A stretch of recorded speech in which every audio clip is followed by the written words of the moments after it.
సరే, చచ్చిపోయిన తర్వాత థర్డ్ డే లేచాడు. ఎంతమందికి కనిపించాడు? ఎంతమందికి కనిపించాడు? ఆ చుట్టుపక్కల ఉన్న ఆయన శిష్యుల వరకే. మాటకి ముందొకసారి డూ, మాట తర్వాత ఒకసారి డూ అని పలుకుతున్నారు. మేము అంటాం, మేము పలికే ఆ డూలో ప్రేమ ఉంటే, మీరు మాట్లాడే ఆ డూలో చాలా అగౌరవపరిచే పదం. చాలా మంది బూతు మాటలే తిడుతున్నారు, వాళ్ళకి జ్ఞానం లేదు, కానీ మీరు మంచిగా మాట్లాడతారమ్మా.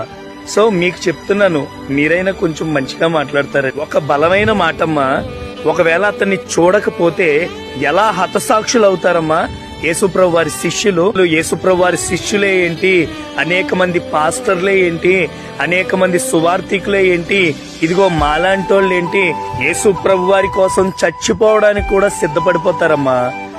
మణిపూర్ లో అంత విధ్వంసం జరిగినా కూడా ఎవ్వరి భక్తిలో ఇంత మార్పు కూడా ఎందుకు రాలేదంటారు? మొన్న ఆఫ్రికా సైడు అంత భయంకరంగా జనాల్ని కొట్టి చంపుతున్నా వాళ్ళ భక్తిలో ఇంత మార్పు కూడా ఎందుకు రాలేదంటారు?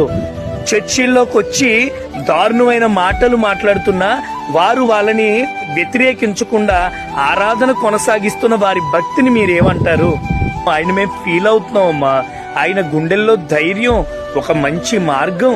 యాక్చువల్ గా నాకు మిమ్మల్ని అందరూ చూస్తుంటే నా జాబ్ నుంచి ఏదైనా ఉంటే సహాయం చేయాలనిపిస్తుంది. కానీ మీరు మాకు చేసే మంచి ఏదైనా ఉంటే అది మా గుండెల్లో ఉన్న ధైర్యమైన యేసు ప్రభు వారిని పట్టుకెళ్ళిపోకండి. మీరెలాగా ఒక పూట ముద్ద పెడతారేమో, కానీ యేసు ప్రభు వారు అనే ధైర్యం మాలో ఉంటే మేము ఏదైనా చేయగలం.